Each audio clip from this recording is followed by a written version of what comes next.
we have here a bunch of people who are regular participants, and they'd like to send you some puzzles in honor of Martin Gardner's 100th birthday. And the first one is co-founder of this conference, David Goodman. Okay, hi David. What do you think about the conference today? Fantastic. The atmosphere here is unbelievable. The participation is really great. There are a lot of new vendors here. There are great workshops and a lot of surprises. Just a great time. Okay, coming up is Martin Gardner's 100th birthday, and we'd like to send him here from Israel some puzzles to all the people who are going to view us. Would you like to show the puzzle? This is a new puzzle. It's a visual puzzle. It consists of two separate cubes and two cubes that are connected. And the idea is to put them together and form a hexagram, a Star of David. It's a visual puzzle. It's new, and I'll give you a slight hint. One of the pieces look like one of the Somo pieces, but the trick is not only to build the puzzle, and also see the hexagram, the Star of David, in the puzzle. You're an expert in wooden puzzles. I know you make a lot, and especially for this conference, you made us some live, large puzzles. What do you have here? Each piece here consists basically of 3 cubes, and this consists of 2 cubes. Altogether, we have 25 cubes. So really, anybody can make these if they have these dimensions. Easy. What's important is the dimension of the box. It's a 5x5, 25 cubes that fit together in 2 layers in the empty box. Nothing should stick out. What's very, very interesting, we have a new version of it. Here you have also 25 cubes. Here you have also 25 cubes. It's a little smaller version, but the pieces are very interesting, and you have to place them, pack them into the box. It's the same dimensions. They look a bit like a Soma. It looks like Soma, but it's a little, it's harder. This, a friend of mine designed it. This blue one is not easy either. The blue one's not easy. Okay.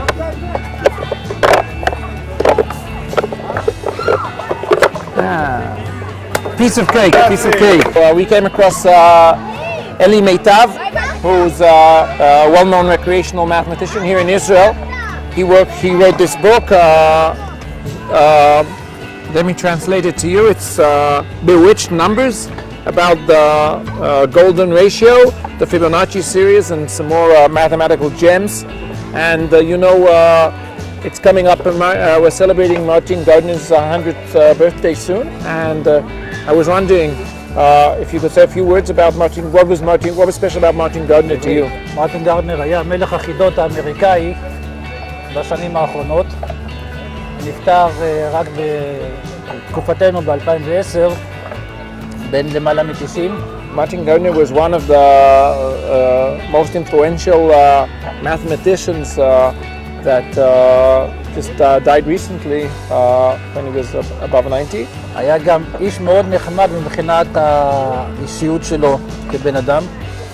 He was also had a great personality. יצא לך לפגוש אותו? לא, אבל כי זכיתי לקבל ממנו מכתב דרכך. לפני שהוא נפטר. זמן לא רב. So just before he died, he actually sent Eli a letter allowing him to translate, right? לא, הוא נתן לי אישור לצלם את הספר שלו על האנציקלופדיה של הקסמים. To copy his encyclopedia of impromptu magic. You have הוא חיבר למעלה מ-70 ספרים וקירב המון אנשים למתמטיקה, ואמרו עליו שהוא הפך הרבה ילדים למתמטיקאים והרבה מתמטיקאים לילדים. He turned children into mathematicians and mathematicians back into children. Eli's also made a riddle for you. זה חידה של מרטין גרדנר. This is a Martin Gardner riddle.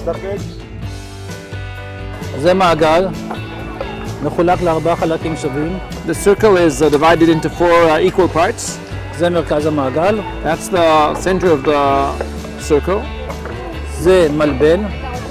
And we have here a rectangle that I've just drawn. המרחק מפה לפה הוא 3 יחידות אורך. The distance between this point and the circumference of the circle is 3 centimeters. והמרחק מפה לפה הוא 8 יחידות אורך. The distance between the corner of the rectangle and the circumference of the circle is 3 centimeters. Between this corner and the opposite corner is 8 centimeters, and perhaps you know the radius of the circle. That's for you. Cy Waldman, Cy or Shlomo Waldman. Shlomo Waldman. And you're from America. No, I'm from Canada, but I'm 40 years now a kibbutznik in Israel. And mathematics was always a hobby of mine. I was influenced by one of the teachers in high school. And I very often came across Martin Gardner's works. I used to look for him in the Scientific American, where a lot of it was above me, but it was interesting, the procedure, the process, the mental exercise, which was very interesting because he had a childish way of looking at things. And I'm a child. What brought you to the conference here today? I've been with them from the beginning. I make puzzles, I used to sell puzzles, but now I give puzzles away. I give them to people who contribute to a certain charity that I'm interested in, so I give them puzzles. Oh, that's And what puzzles do you make? Which kind of puzzles? a lot of wooden puzzles similar to what David sells. Soma cubes, number puzzles, square puzzles, cubes. Fun puzzles. I do a lot of activities, also some activities now, less than before, with groups of young people in shelters, stuff like that, where I try to influence them that these puzzles look difficult and unsolvable, but you probably think your problems are unsolvable too. But focus on the problem here and you'll solve it, and focus on your own and you'll solve it too. And keep away from bad friends. Do you have a puzzle with you here? Okay. This is interesting because it also looks impossible. You have to pick these three pieces up with this stick. Okay, so you have a stick. So actually, also there's something. No hands. No, I know, but I'm saying this is something quite. It looks quite simple that you can make. I see it's a set of 4 sticks. It's very easy to make. And You can make it. You can make it with paper clips. You can make it with wire, Okay, so yeah, and you have to pick it up. you have to pick up. Pick up the three of them. Okay. Wow. No this is- hands and no hands. foul language. Thank you very much. Okay. Our recreational mathematicians. No, I'm not a mathematician. I just with intelligent games. He likes intelligent games. That's good enough. And you know, you're a frequent visitor of our conferences here. All of them, yes. All of them. And so I've asked you also for Martin Gardner's 100th birthday is coming up. We're commemorating it on the 21st of October. And I thought maybe you'd like to give the viewers a quick puzzle or riddle. Which element was discovered on the sun before it was discovered on the earth? What element was discovered on the sun before it was discovered on the earth? Yes. Okay, we'll leave that up to you to solve. Thank you, Henry. Okay. So I'm here now. Another frequent visitor of our activities is Giora Benedict, who's actually the inventor of the Hidato puzzles. Perhaps you'd like to explain to us what a Hidato puzzle is. Thank you, Yossi. Well, Hidato puzzle is a logic puzzle which is actually very simple to explain. You have certain numbers given on a grid. Among them the first number, number 1, and the last one, in this case 46.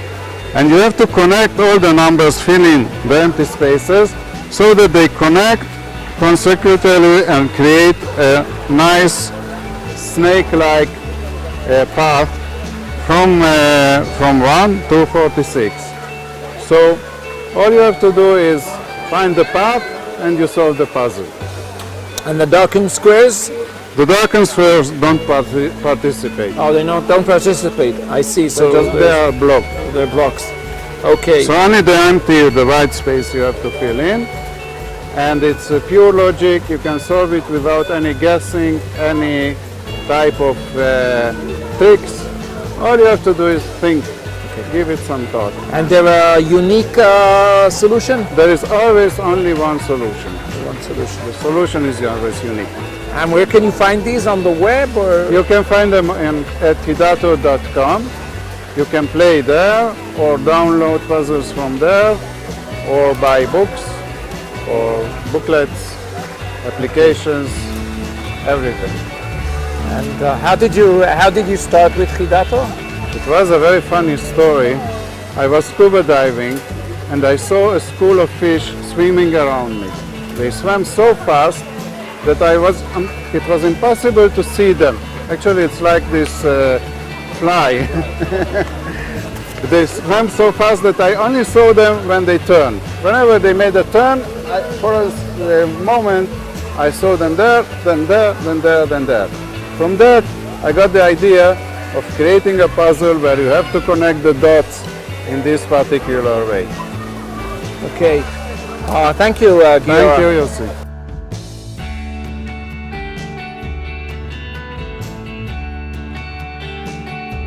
And now I'm here with Amit Rappel. You know, Amit, I'm making a short video for Martin Gardner's 100th birthday, which is coming up on the 21st of October.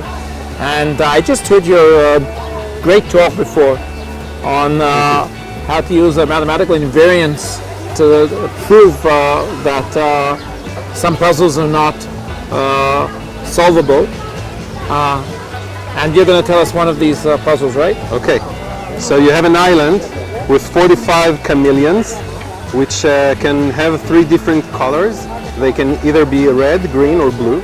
Okay. And initially you have So we have red, green, and blue chameleons. yes, and initially you have 13 red chameleons and 15 green chameleons 13 red, 15 green, and 17 blue. 17 blue. 13 red, 15 green, Yeah. 17 blue. And now this is a very special species of chameleon that every time 2 chameleons of different colors are interact, they meet, they become the 3rd color. So if So if a green and the blue chameleon meet, then they'll become a red chameleon. two red chameleons. 2 red chameleons. And Okay. now the question is, from the beginning, if we have 13 red, 15 green, and 17 blue, can we have somewhere in the future all 45 on the same color? Wow. Okay. So if we start off with 13 red, 15 green, and 17 blue. And remember, when green and blue meet, they'll make 2 reds. And when a red and blue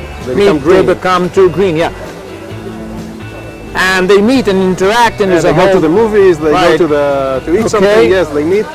And will we ever reach a position where there are all On the the same color? Doesn't matter if Either- they're all yeah, red red. or all green or all blue. Will there be a position, a state where they'll all be the same color? Yeah. That's a great puzzle. Thank you. I'm here with Ehud Pecker, who was a very special, how would you call yourself, an architect? And No, I think that I just think too much. you think too much. Would you like to show me some of your work? It's all based on a special piece, right? I did in the works of art, so-called, that I made during my life. I made a series of works that are called definitions and situation. And in these works, in the art, what I want to declare is that the definition, the simple definition, is the right definition.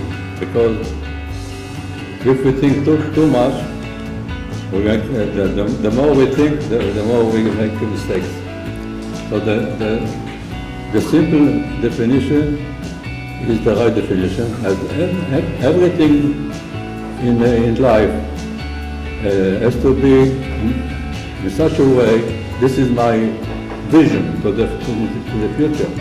Should be in such a way that every human being will be able to understand the principle of things, and not the things that are elaborated there for making tools.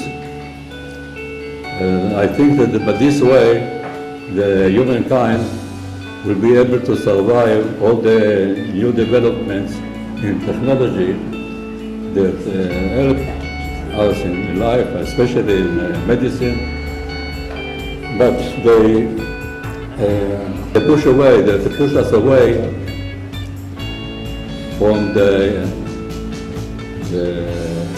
spirit, the free spirit, free spirit of the human being that is both want to connect with others and also want to keep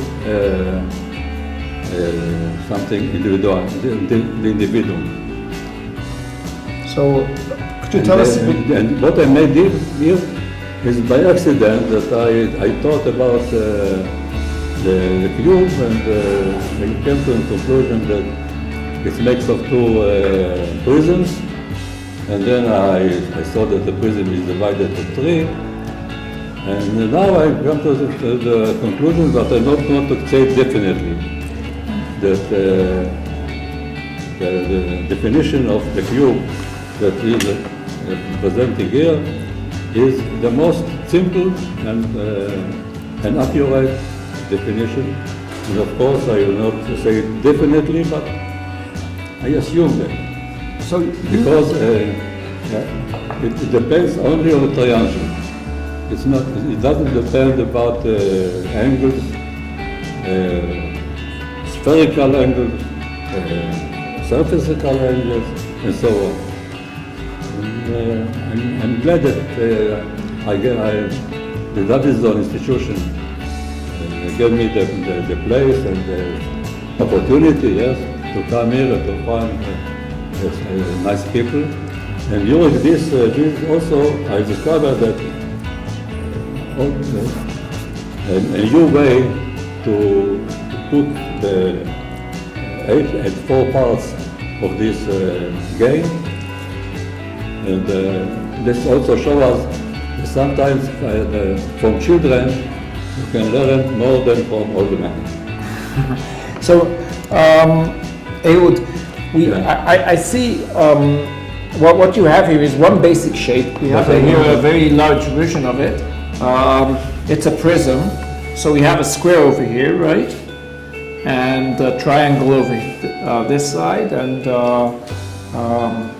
but if you take two pieces like that, trapeze. you make a tetrahedron. So the two can make a tetrahedron. So maybe you'd like to show us If you take- that. Okay.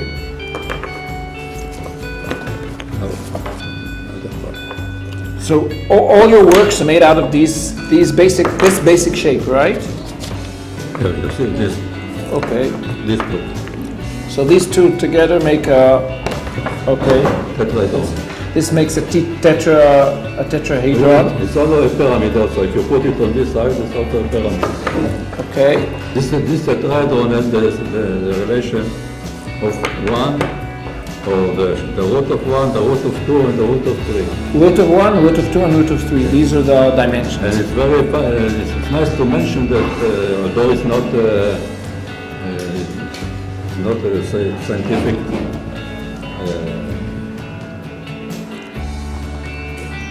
invention, but the root of 2 and the root of 3 together give the third figure after the point. Figure. And the root and 2 and root. 2 is 2.14, which is pi. Of course, afterwards it get away from the pi. Okay. Now you say these fit in the. We have a box here, right? And you say that these pieces, we can fit them in a box, Yes. right? So this fills. You can put it in till now in six different positions. 6 different positions will fill the box. So we can take actually 6. Because this is both the tetrahedron and both, when you put it like that, it's become what I call a tower. It becomes a tower. What is interesting here, that while you are doing putting the cubes in, a whole world of architecture is discovered. You see all sorts of volumes, all sorts of shapes. If it's done in a good material and a good surrounding, it gives you a spiritual joy. Spiritual enjoyment. So I can actually take 6 of these, you say? So I can fill with these 6. If I try hard, I can fit them in the box, right? I should be able to fit them in the box. other one that'll fit in there. See if it's the right one or the wrong one. No, it's the right, and now turn it. There you go. I think it's the wrong one, right?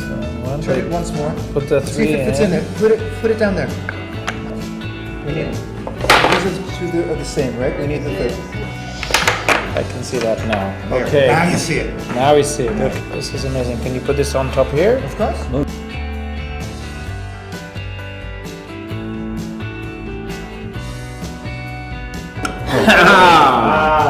That's amazing. Yeah, this is one. This is two. This is one position. This is the tetrahedron. This is the tower. Okay. Now you can see also that this divided to 4 parts. 1, 2, 3, and 4. Every one like that divided to 4, like that. Can you tell us the dimensions again of this piece? What are the proportions of this? So this is if this is one. 1, 1, 1. Okay. So this is. This is the root of 2. This is the root of 3. Okay. So let's show everybody this. So this is the root of 2. 1, 1, 1, 1. Root of 2, of course, and this is the root of 3, right? This is composed of 4. And that's all you need. Tetrahedron. And yeah, each one of these is also composed of 4 tetrahedrons. 4 tetrahedrons and So you so. can do Okay. And then you put it like that. On the edge of the. Depends upon. Some of them will fall. Okay. Some of them will stand. See? Some will fall and some will stand. It's on the Okay. line of balance. It's on the exact line of balance. Wow. And so this is the last thing I'm going to show. This is amazing. You have to see this. This is This, yeah. Are you filming this? Okay. Look at this. This is not made out of these pieces. It's another. It's a new thing, and this is my present, right? Yes, Ehud? yes. Thank you. a gift. It's a gift for me.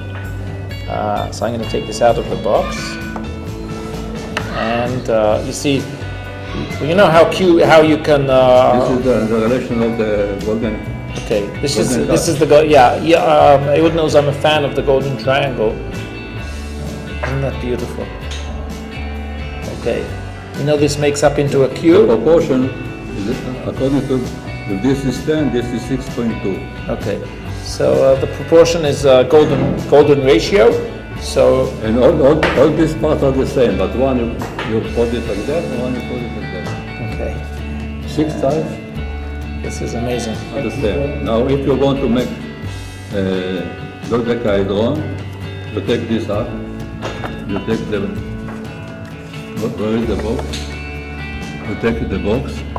You put it around without the core. Oh, you mean you can turn this into a dodecahedron? No, you Okay, yeah, I know. take it out from the core, Okay, and you make it dodecahedron.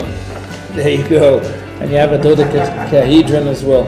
So what is the ratio? If this is 10, this is 6.2. This is the what you The add golden to the ratio. one. Yeah, this is also these are all The equal. same. These are all equal. Wow, I think you have a lot of stuff here you can try and make. Okay, once again, this is if this is 10, all of these sides 6.2. are 6.2 approximately the golden ratio. Which gives the 1.62 to 1, which is the golden ratio. Right. Ehud, thank you very much. I'm standing here watching this beautiful stuff. Is Zohar Bengad, another frequent visitor, and he also has a puzzle for you for Martin Gardner's 100th birthday. Okay, so happy birthday. This is not, I mean, I found this riddle in a book and I like it, so I'm going to share it with you. Two friends were going on a road. They were following a railroad, and did what some people would say careless and got into a tunnel following the railroad. So they were talking and walking, and then suddenly they saw a train coming at the same direction they were going, and they were far away into the tunnel, so they both freaked out. So one of them noticed that they were exactly at the third going into the tunnel, third of the way into the tunnel. So one of them took flight and went towards the train, 3 miles per hour. And the other one got away from the train at 3 miles per hour. So they were both running in different directions, one toward the train and one to the far side of the tunnel, to the exit. And then the one running towards the train got exactly out of the tunnel at the same second the train got into the tunnel. So he was saved, and then the train came rushing through the tunnel, and the other guy also running, he came out at the other side of the tunnel exactly as the train went out of the tunnel. So they were both saved. But they only knew that they were at the third of the tunnel when they saw the train. They were both running in different directions, each one 3 miles per hour, and they know exactly when the train almost hit them. But they didn't know the speed of the train. But I know it. And I don't know the length of the tunnel, so... But you know the speed or you don't know the length? Yeah, I don't know the length of the tunnel, but I know the speed of the train. Do you know the length? Yeah. The speed of the train? Yeah, you should know. Yeah. So I'm just about to wrap up this broadcast. We have to get ready for the evening event for the celebration of Mind. I'm standing here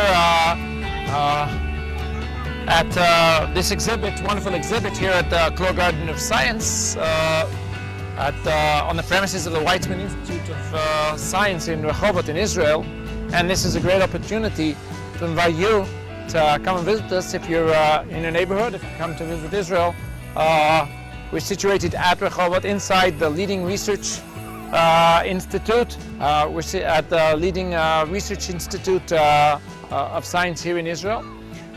And this is an open-air museum run by the Davidson Institute of Science Education. And I'm standing here by this exhibit, this wonderful exhibit. It's called the Königsberg Bridges. I designed actually this exhibit with these bridges. Sort of you can pick up and move around and change and try and find some kind of path through these islands. And you'll notice we have some statues here above here. We have a dodecahedron, and over there I can see the cube and the tetrahedron and the icosahedron and the octahedron. And my question to you is, why did we design these shapes to decorate, these statues to decorate this exhibit of the Königsberg Bridges? So that's my last question for you, and goodbye from Israel.